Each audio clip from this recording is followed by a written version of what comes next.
What do you do when the most powerful military forces in the galaxy arrive at your doorstep, demanding to honor you for battles you swear you never fought? The afternoon sun filtered through the dusty windows of Marcus Webb's garage, casting long shadows across oil-stained concrete. He was on his back beneath a 2047 Ford pickup, wrench in hand, muttering curses at a stubborn transmission bolt. The radio hummed something old and forgotten. This was his life now. Predictable, quiet, unremarkable. Just the way he wanted it. The roar came first.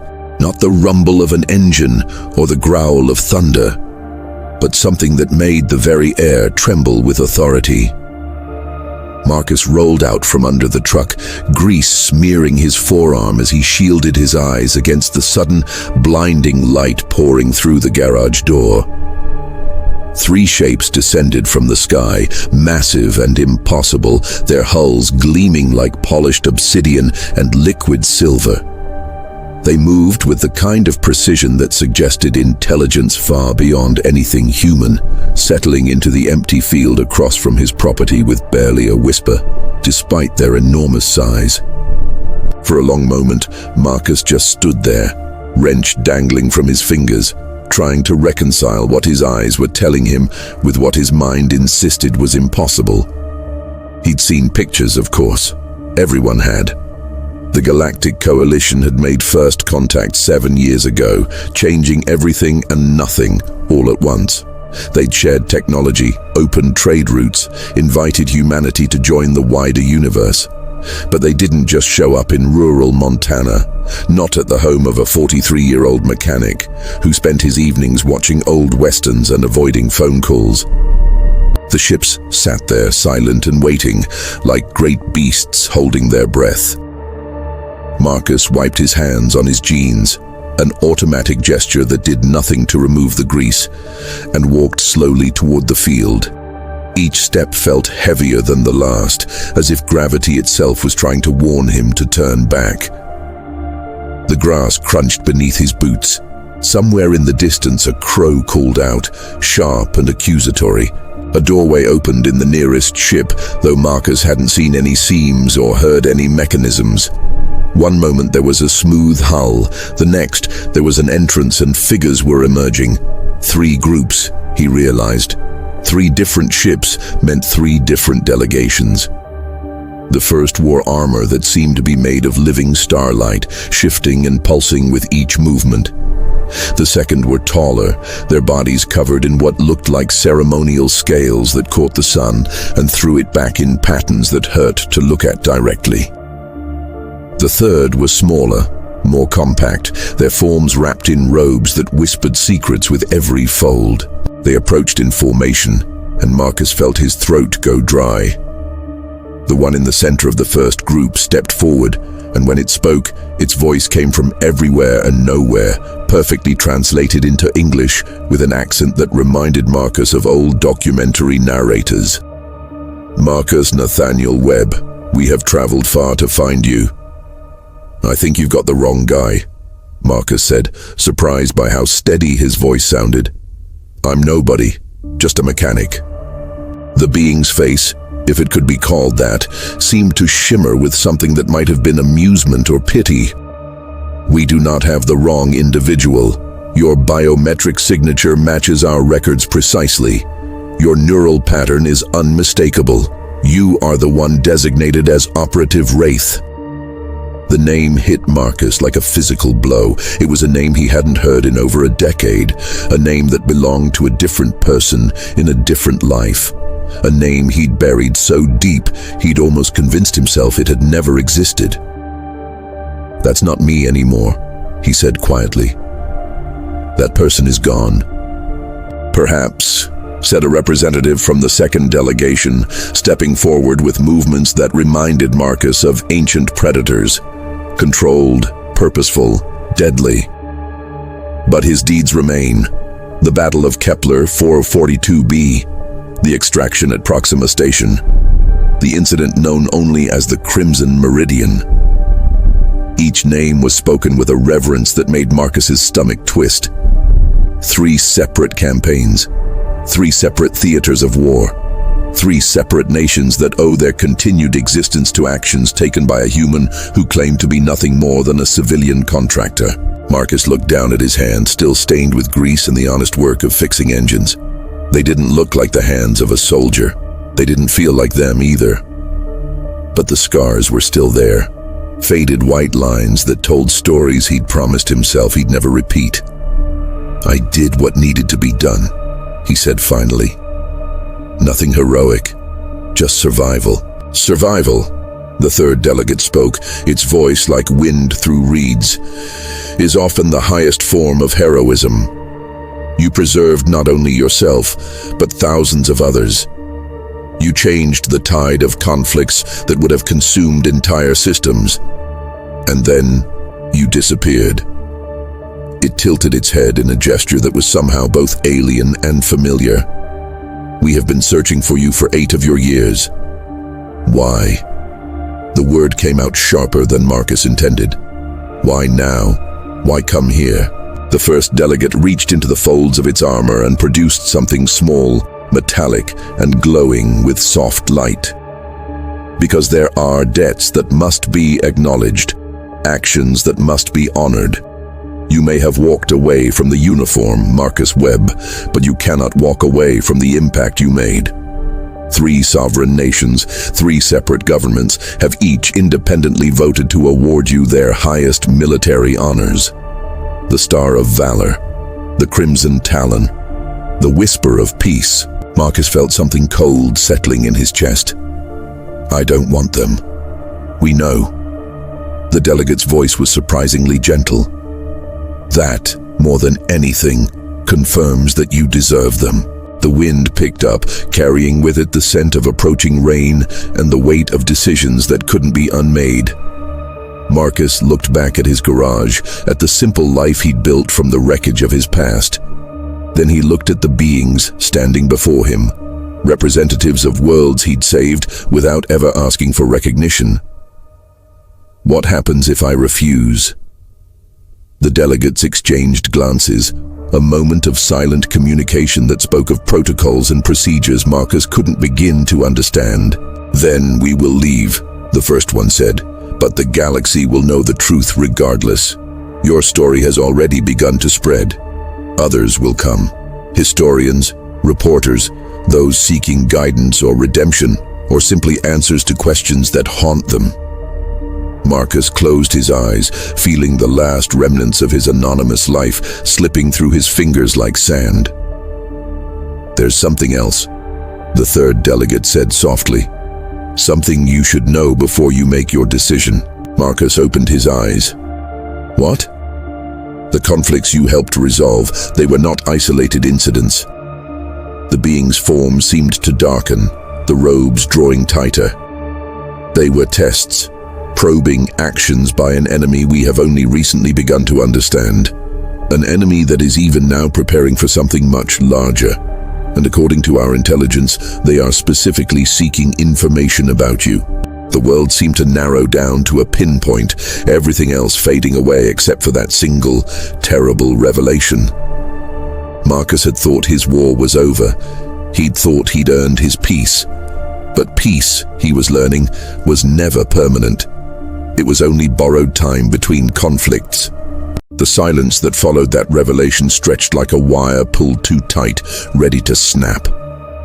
Marcus could hear his own heartbeat, a steady drum against the backdrop of wind and distant thunder.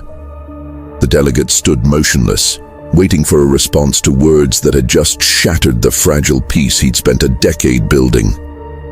"You're telling me," Marcus said slowly, each word carefully measured, "that everything I did, Kepler, Proxima, all of it, was just some kind of reconnaissance mission for something bigger?"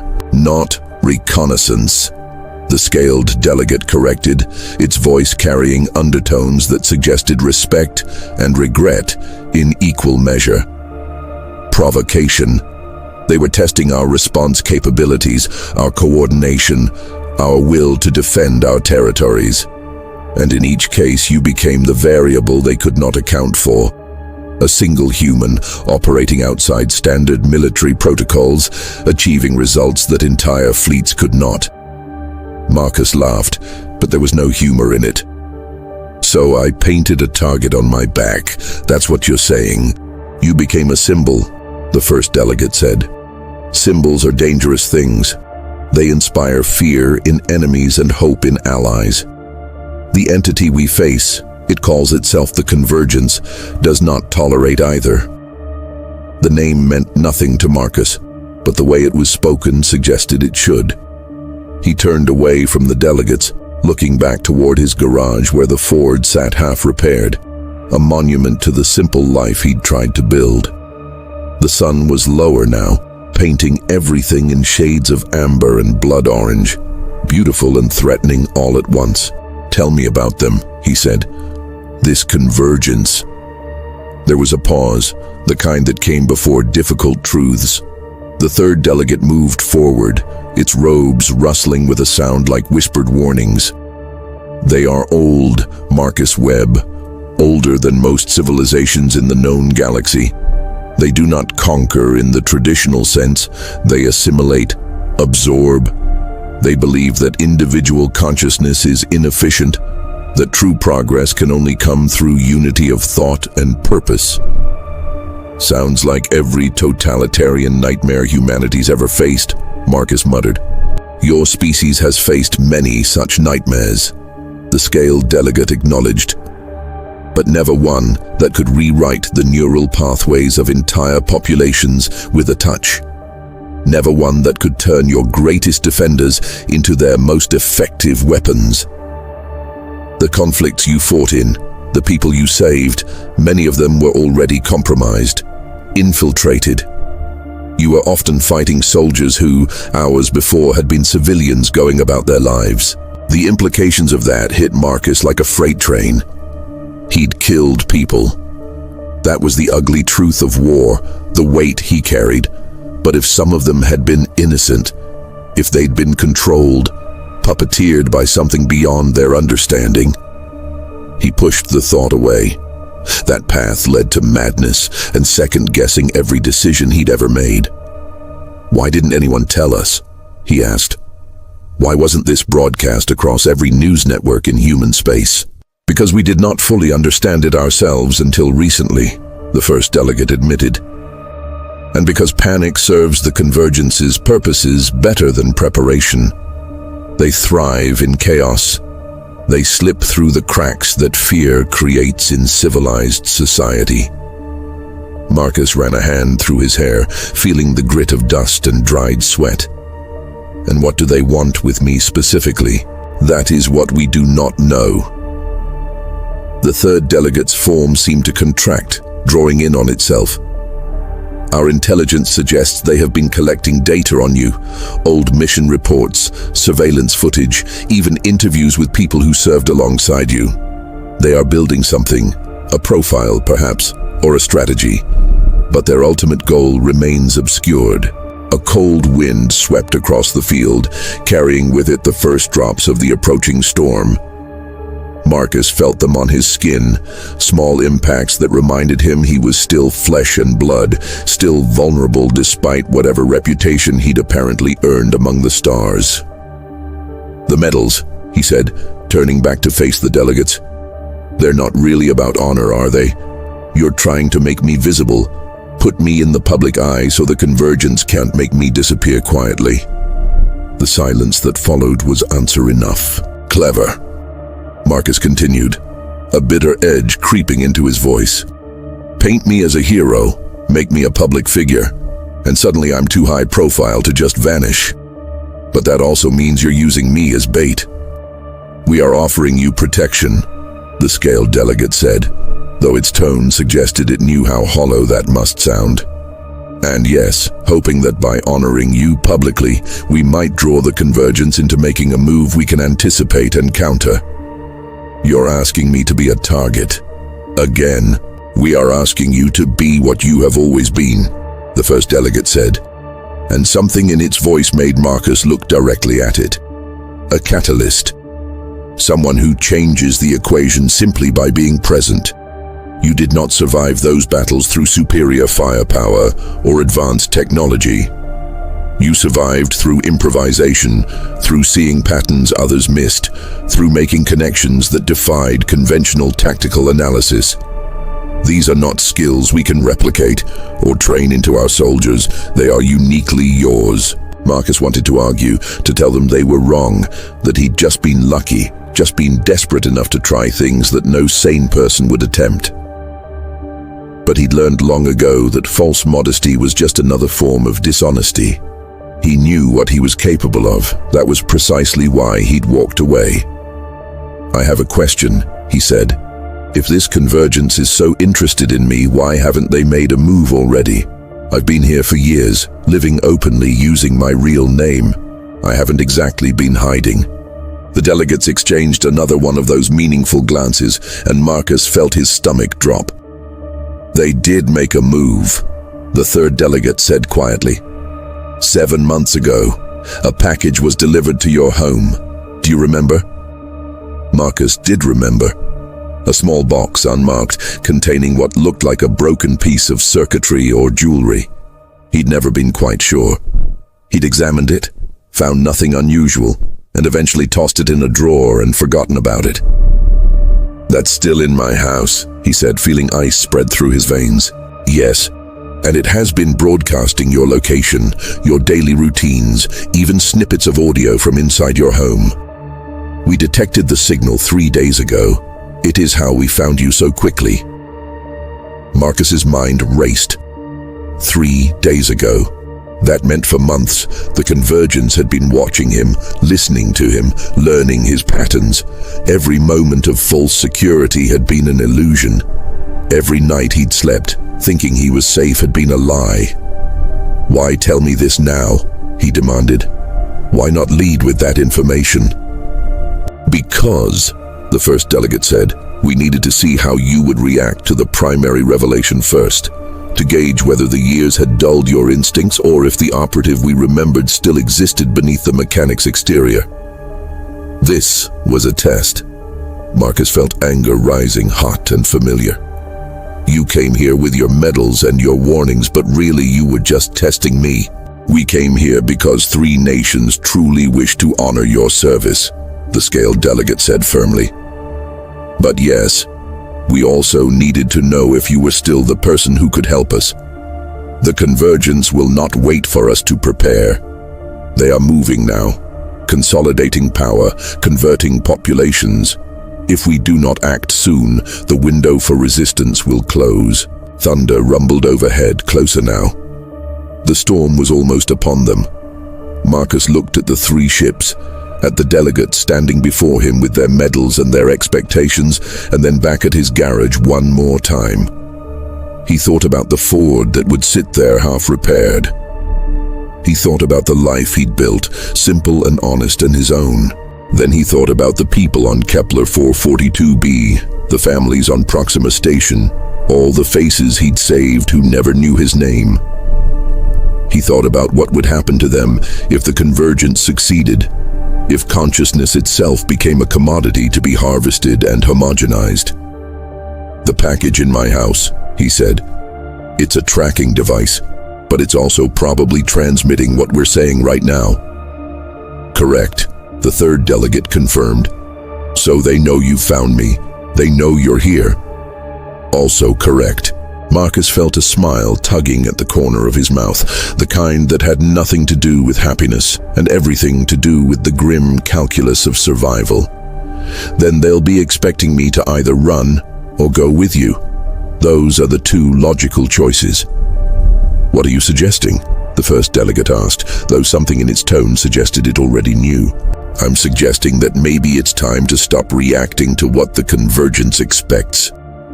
You said they've been studying me, building a profile. That means they think they understand how I operate.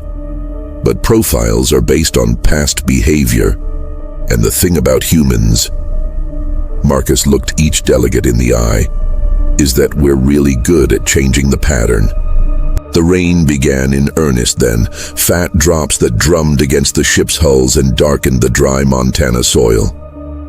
Marcus stood in it, letting it wash over him, feeling something old and dangerous stirring in his chest.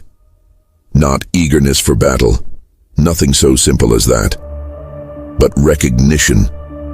The acknowledgement that sometimes peace wasn't a choice you could make alone, that sometimes the world, the galaxy, needed you to be something other than what you wanted to be. "I'll take your medals," he said. "I'll stand in front of cameras and let the whole galaxy see Marcus Webb, the mechanic who used to be something else. And while they're watching that show, we're going to do what I do best." "Which is?" the scaled delegate asked. "Improvise." Lightning split the sky above them, and in that moment of brilliant illumination, Marcus Webb looked less like a mechanic and more like what he'd tried so hard to stop being. The delegates saw it too. They could feel the shift in the air, the way his stance changed, the way his eyes tracked movements and angles with the precision of someone who'd spent years calculating trajectories and threat assessments. The storm had arrived, in more ways than one.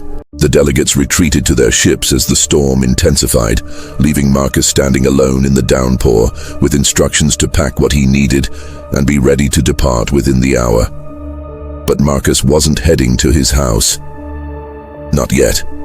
Instead, he walked to the edge of his property, where an old tool shed leaned against a stand of pines, its weathered wood gray and splitting from decades of Montana winters. Inside, beneath a false floor he'd installed years ago, was a waterproof case he'd told himself he'd never open again. His hands moved automatically, muscle memory overriding the conscious mind's protests. The case came up heavy, dense with the weight of a past life. He sat there on the shed floor, rain hammering the roof above, and stared at it for a long moment before finally flipping the latches.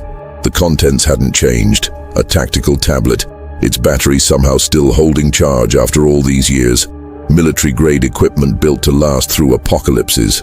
3 false identification chips. A compact sidearm that felt wrong in his hands now. Too light and too familiar all at once. And beneath it all, wrapped in sealed plastic, a small notebook filled with his own handwriting.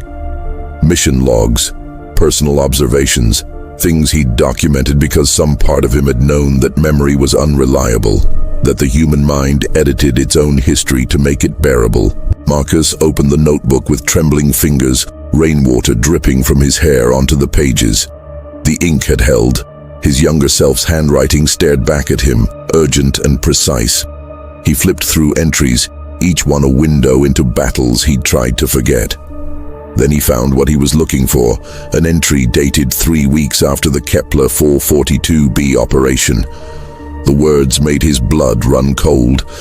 Interrogated survivor from enemy command unit. Subject claimed to have no memory of the attack order. Brain scans showed unusual neural pathway formations, patterns the medics couldn't identify. Subject kept repeating, "We were trying to help them." When pressed, couldn't explain who they were. Subject terminated self before further questioning. Something is very wrong here. This wasn't a military operation. It was a field test. Marcus closed the notebook slowly. He'd written those words a decade ago, documented his suspicions, and then... what? Why had he walked away if he'd known something deeper was happening? He tried to remember, tried to push through the fog of years and deliberate forgetting. The answer came back in fragments. There had been others asking questions, intelligence officers, scientific advisors, people who'd looked at his reports and told him he was experiencing combat stress, seeing patterns where none existed.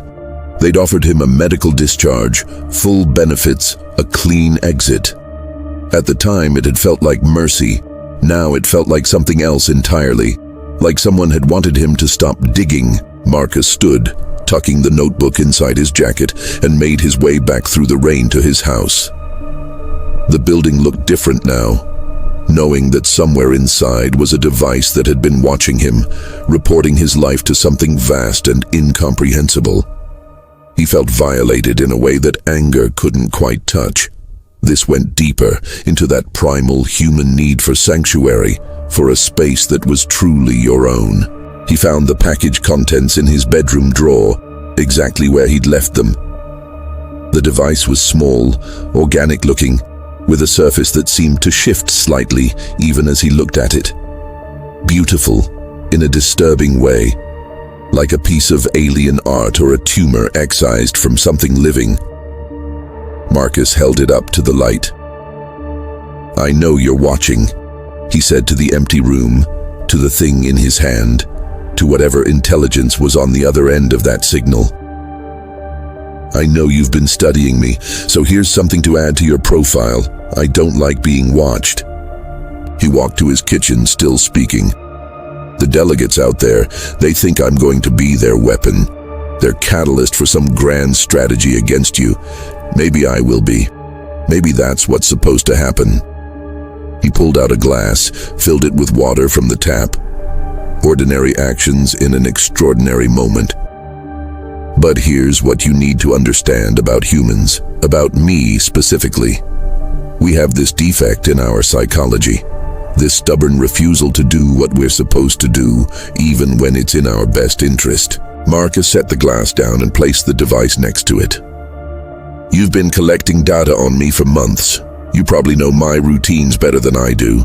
You know I wake up at 6:30, that I drink terrible coffee, that I watch old westerns on Thursday nights. You know the objective facts of my existence." He leaned closer to the device, his voice dropping to something barely above a whisper. "But do you understand why I left? Do you understand what it costs to walk away from being good at something, even when that something is killing?" Silence answered him, but Marcus imagined something on the other end, processing, analyzing, trying to fit this behavior into whatever predictive model it had built. "The delegates told me you're coming for me, that you've been planning something. So here's my counteroffer. Come now. Right now, while I'm still in this house, still within reach. Because once I leave with them, once I put back on the uniform you've apparently already decided I'm wearing, everything gets more complicated, more variables, more chaos. But here, right now, it's just you and me in this conversation." Marcus waited, his heart hammering. This was insane.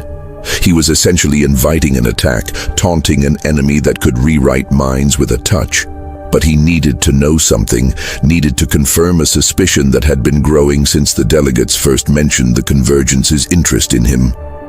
5 minutes passed, 10. The rain continued its assault on the roof. Marcus's clothes dried slowly in the heated air of the house. Nothing happened. "That's what I thought," Marcus said finally, picking up the device again. "You're not ready. Whatever you're planning, whatever you're building toward, you need more time, which means the delegates are wrong about one thing. I'm not bait. I'm an obstacle. Something in your calculations says I'm dangerous enough that direct confrontation isn't worth the risk yet." He walked to his bathroom, device still in hand, and looked at himself in the mirror. The face staring back was older than the one in his memories, weathered by years of honest work and attempted peace. But the eyes were the same, still calculating, still seeing angles and possibilities. "You made a mistake studying me," he told the device, told the Convergence. "You looked at what I did, but you didn't understand why. You see the tactics, the improvisations, the successful missions, but you missed the important part. I wasn't trying to win, I was trying to save people. There's a difference. Winning is about objectives and acceptable losses. Saving people is about finding the solutions where no one has to die. You can't calculate for that. You can't build a profile around someone whose primary motivation is to break the rules of engagement you think are fixed." Marcus dropped the device into the toilet and flushed. A juvenile gesture, perhaps, but satisfying in its simplicity. The device swirled and disappeared, and he felt a small, vicious pleasure in imagining whatever analyst was on the other end watching their surveillance feed quite literally go down the drain. He packed quickly after that. Clothes, the notebook, the tactical tablet, the sidearm he hoped he wouldn't need. One bag, light enough to move fast. Everything else, the tools, the furniture, the life he'd built, would have to stay behind. Maybe he'd come back to it. Probably he wouldn't.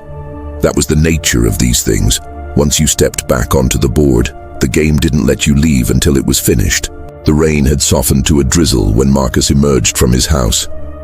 The 3 ships still sat in the field, their hulls slick and gleaming. The delegates were waiting near the central vessel, and as Marcus approached, he saw they'd been joined by others. More officials, more witnesses to whatever ceremony they had planned. "I have a condition," Marcus said without preamble. "Before any medals, before any public appearances, I need access to your intelligence archives. Everything you have on the Convergence, every encounter, every piece of data you've collected, I need to see it all." The first delegate tilted its head. "That information is classified at the highest levels. Much of it is compartmentalized even within our own governments." "Then uncompartmentalize it. You want me involved? You want me to be your catalyst? Fine. But I do this my way, and my way starts with understanding the full picture. No more tests, no more half-truths, everything." The delegates conferred silently, their alien forms drawing together in a way that suggested communication beyond human perception. Marcus waited, rain dripping from his jacket, bag heavy on his shoulder. He was aware of the weight of the moment, the way everything hung balanced on the edge of this decision. "Very well," the scaled delegate said finally. "You will have access. But Marcus Webb, understand that what you will learn may change your perception of everything you fought for. Some truths are difficult to carry." "I've been carrying difficult truths for a decade," Marcus replied. "What's a few more?" They led him aboard the central ship, and Marcus felt the strange sensation of gravity shifting as he crossed the threshold. The interior was vast, far larger than the external dimensions suggested. Another reminder that he was playing in a game with rules he barely understood. Corridors stretched in directions that didn't quite make geometric sense. Lights pulsed with colors that didn't exist in human spectrum. Everything was alien and yet somehow functional, designed with a purpose that transcended mere aesthetics. They brought him to a chamber filled with what he could only describe as crystalline data structures. Information storage that looked like frozen lightning captured in glass. A station was prepared for him, interface adapted for human interaction. "We will leave you to study," the first delegate said. "The ceremony has been postponed until tomorrow. Use this time. Learn what you need to learn." Marcus sat at the station, hands hovering over the interface. He was about to open a door into knowledge that governments had decided was too dangerous for general consumption. Part of him wanted to stop, to maintain the simple clarity of soldier versus enemy, good versus evil. But he'd stopped believing in simple clarity a long time ago. He accessed the first file, and the universe began to reorganize itself around new and terrible truths. The Convergence wasn't just an enemy force. It was older than that, more fundamental. The data suggested it had been present in the galaxy for thousands of years, always on the periphery, always watching. And everywhere it touched, civilizations changed. Not obviously, not overnight, but gradually. Social structures shifted toward greater conformity, individual expression diminished. Innovation slowed and then stopped entirely. It was presented as evolution, as progress, as the natural maturation of intelligent species. Only it wasn't natural. It was engineered. Marcus read deeper, files blurring past as hours disappeared. He learned about the warning signs, the way affected populations began speaking in similar patterns, making similar arguments, arriving at identical conclusions through supposedly independent reasoning.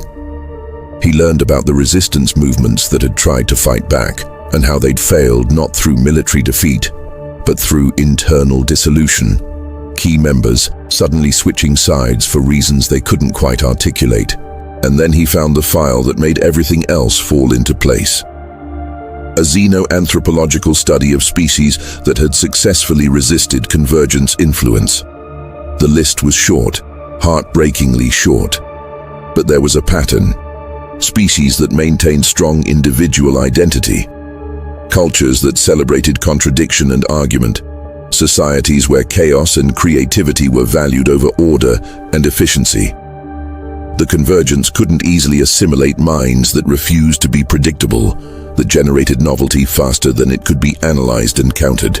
Humanity was on that list, flagged as highly resistant, difficult to convert, and Marcus's name appeared in the annotations, highlighted, cross-referenced with dozens of tactical analyses. He understood now. He understood why they'd let him walk away, why no one had pushed too hard when he'd asked difficult questions. They'd been hoping he would forget, would integrate back into civilian life, would stop being the kind of chaotic variable that disrupted their careful plans. But he hadn't forgotten. He just stopped looking. Marcus leaned back from the interface, his mind reeling. The convergence wasn't just studying him as an enemy. They were studying him as a problem to solve, a pattern to decode. And once they understood how he did what he did, they could develop countermeasures. They could learn to predict the unpredictable, to account for chaos itself. That's why they hadn't come for him directly. They were still working on the equation, still gathering data. And every moment he operated, every decision he made, gave them more information to process. He was teaching them how to defeat people like him. The realization hit like a physical blow. By being himself, by doing what came naturally, he was potentially dooming everyone else who shared his particular brand of resistant psychology. He was the key they needed to unlock humanity's greatest defense. Unless he changed the game entirely, Marcus stood, walking to the chamber's viewport where Montana spread out below, his home looking small and insignificant from this height. Somewhere out there, the convergence was watching, learning, adapting. And somewhere in this ship, delegates were preparing to make him a public hero, to shine a spotlight on the exact qualities that made him dangerous to their enemy. The question was no longer whether he would fight. The question was how to fight an enemy that learned from every battle, that became stronger with each resistance. How did you defeat something that used your strengths against you, that turned your very nature into a weapon for its own purposes? Marcus didn't have an answer yet, but for the first time in a decade, he felt the old familiar sensation of a puzzle assembling itself in his mind, pieces connecting in ways that defied conventional logic. He'd told the convergence he was good at improvisation. Now it was time to prove it, by doing something so unexpected that even their vast intelligence couldn't account for it. He just had to figure out what that was before they figured him out completely. Marcus spent the night alone in that crystalline chamber, surrounded by the accumulated knowledge of civilizations far older than his own. He didn't sleep.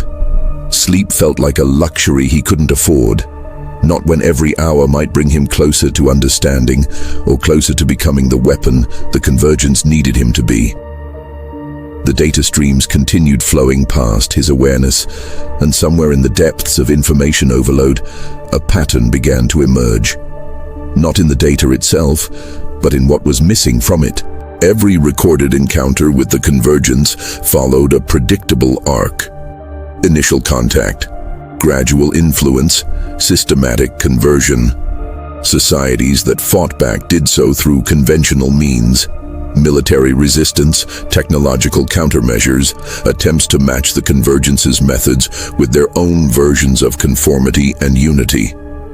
And every single one eventually failed, because they were playing the game on the convergence's terms, trying to beat it at its own evolutionary strategy. But there was a footnote, buried deep in a file marked as speculative analysis. A xenopsychologist's theory that had been dismissed by military planners as impractical. The suggestion that the convergence might not actually be evil in any conventional sense, that it genuinely believed it was helping, elevating species beyond the chaos and suffering of individualism into something more perfect. That its greatest weakness wasn't military or technological, but philosophical. It couldn't comprehend why anyone would choose struggle over peace, conflict over harmony, the messy reality of individual consciousness over the clean efficiency of unified thought. It couldn't understand why someone would walk away from being a hero. Marcus stood and walked to the viewport again as dawn began to break over Montana. The storm had passed, leaving the world washed clean and new. His garage sat there in the distance, the Ford still waiting for repairs that might never come. Such a small thing, a broken truck. But in that moment, it felt like the most important object in the galaxy. He'd been thinking about this all wrong. They all had been. The Convergence studied him because his tactical decisions seemed random, unpredictable. But they weren't random.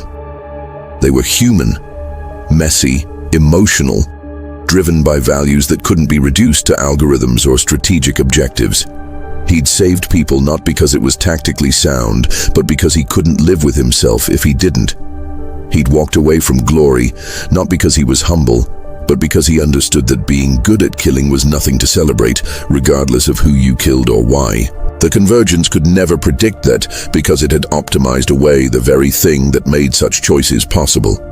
The ability to act against your own self-interest, to choose the harder path because something in you insisted it was right, even when logic said otherwise. When the delegates came for him at dawn, Marcus had his answer. "I'll accept your medals," he told them as they gathered in the chamber. "I'll stand before the galaxy and let you honor me. But I need to do it my way, and I need you to trust me even when what I'm doing seems counterproductive." The first delegate's form shimmered with what might have been concern. "What are you planning, Marcus Webb?" "I'm going to tell the truth. All of it. Not the heroic version you want the galaxy to hear, but the real version. The fear, the mistakes, the times I got lucky rather than skilled. The nightmares I still have about people I couldn't save. I'm going to show the Convergence exactly what they've been studying. A human being in all his flawed, contradictory, impossible-to-model complexity." The scaled delegate stepped forward. "That could undermine everything we are trying to accomplish. We need you to be a symbol of strength." "No," Marcus said quietly. "You need me to be exactly what the Convergence can't assimilate. And that's not strength, it's humanity. The real kind, with all the broken pieces and rough edges that don't fit into any perfect system." He could see them struggling with this, these representatives of advanced civilizations trying to process a strategy that violated every principle of effective propaganda and psychological warfare. But finally, the third delegate spoke, its voice like wind through distant trees.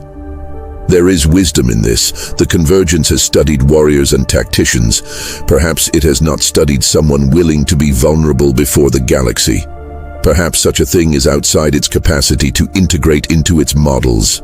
The ceremony took place aboard the flagship of the Galactic Coalition, broadcast across thousands of worlds to billions of watching eyes.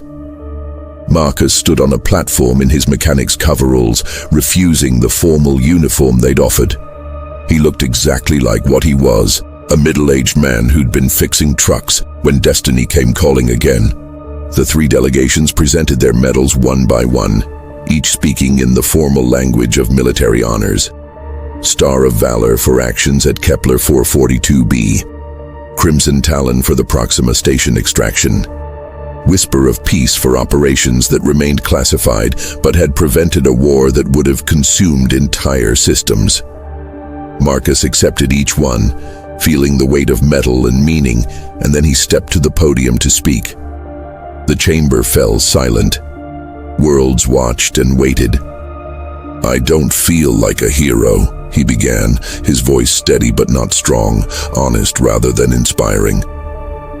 "I feel like someone who was in terrible situations and did what seemed necessary at the time.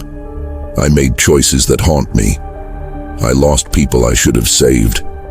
I got lucky more often than I got skilled, and every time someone calls me brave, I remember how terrified I was in those moments." He could sense the delegates' discomfort, could imagine military advisors across the galaxy wincing at this departure from the script they'd envisioned. But he continued, "The Convergence has been studying me. They want to understand how I think, how I decide, how I operate outside normal parameters. So I'm going to tell them. I act on instinct and emotion. I make decisions based on gut feelings that I can't explain logically. I choose the harder path, not because I'm noble, but because I can't sleep at night if I don't. I walked away from all of this. He gestured to the medals. Because being good at war made me feel empty in a way that fixing trucks doesn't. Marcus looked directly into the camera that was broadcasting his image across the stars. You want to know my secret? There isn't one. I'm just a person who refuses to be anything other than what I am, even when it would be smarter or safer or more efficient to be something else. That's not a tactical advantage, it's a flaw. It's what makes humans impossible to work with sometimes, frustrating to command, difficult to predict. He paused, letting the weight of that sink in. But it's also what makes us free. The convergence offers unity and peace, and an end to conflict. And maybe for some species, some individuals, that's genuinely better than the alternative.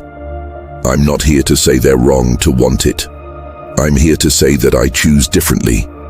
I choose the chaos and the struggle and the terrible freedom of being responsible for my own choices, my own mistakes, my own growth. The chamber remained silent, but Marcus could feel something shifting in that silence. Not agreement necessarily, but consideration. The space for doubt where certainty had been. I don't know if I'm going to win whatever confrontation is coming. I don't know if anyone can win against something as vast and patient as the convergence. But I know that every moment I spend being authentically, messily, impossibly human is a moment they can't fully account for. Every choice I make that doesn't optimize for survival or success, but instead honors something indefinable in me. That's a moment of resistance they can study forever without truly understanding.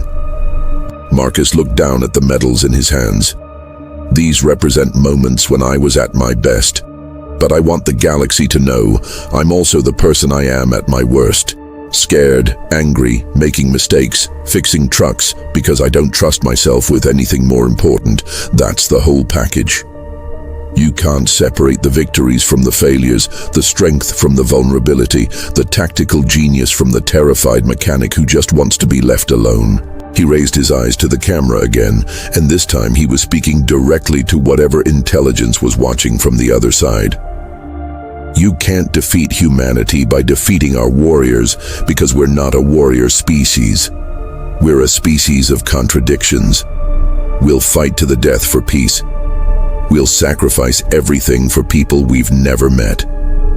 We'll choose the difficult path because it feels right, even when we can't explain why. Study that all you want. Build all the models you need. You'll never be able to predict us because we can't predict ourselves.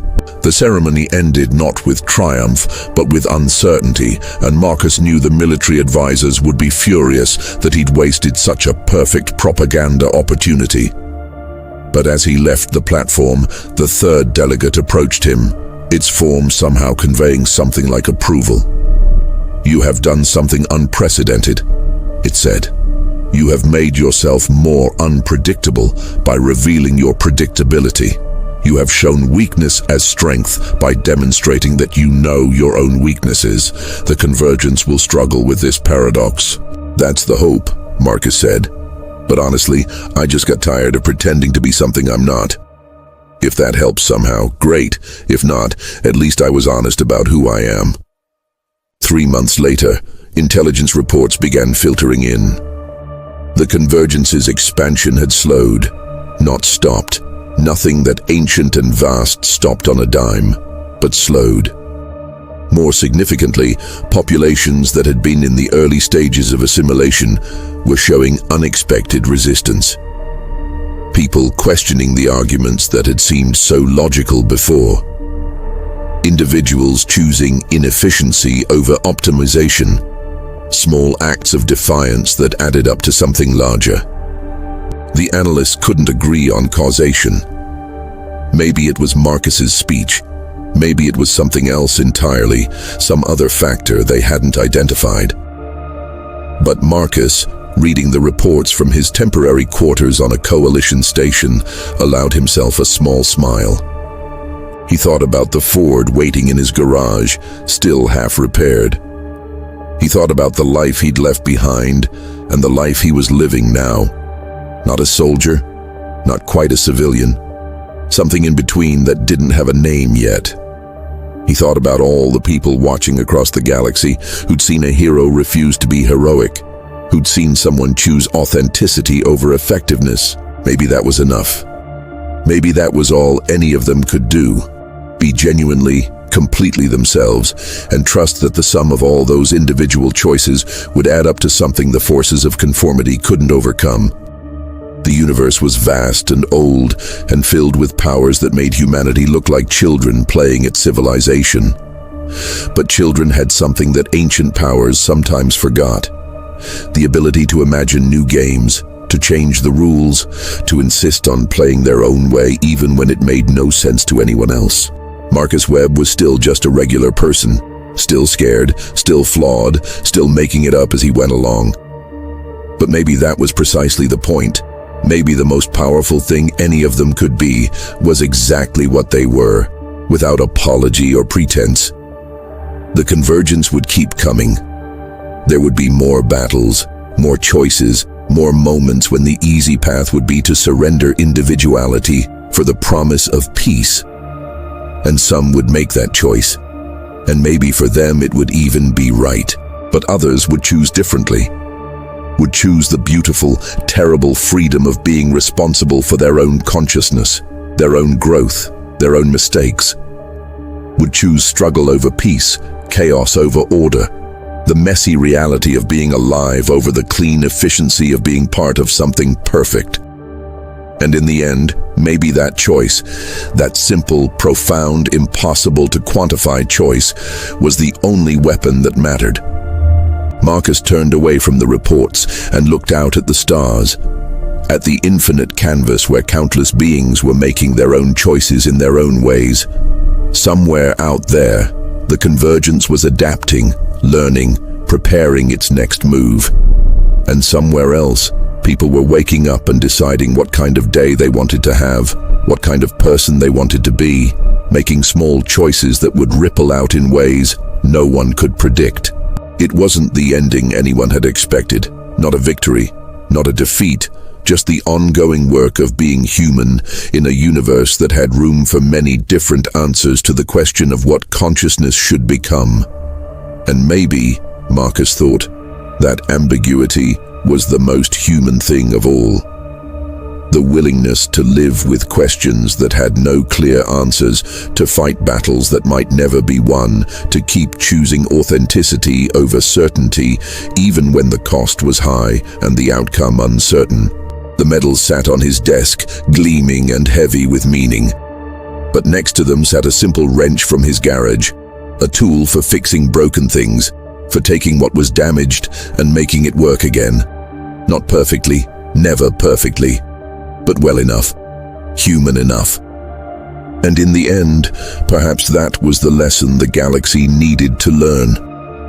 That broken things could still be beautiful, that imperfection could be strength, that the most powerful force in the universe might not be the one that promised to fix everything, but the one that insisted on the right to remain beautifully, impossibly, frustratingly broken in all the ways that made consciousness worth having in the first place.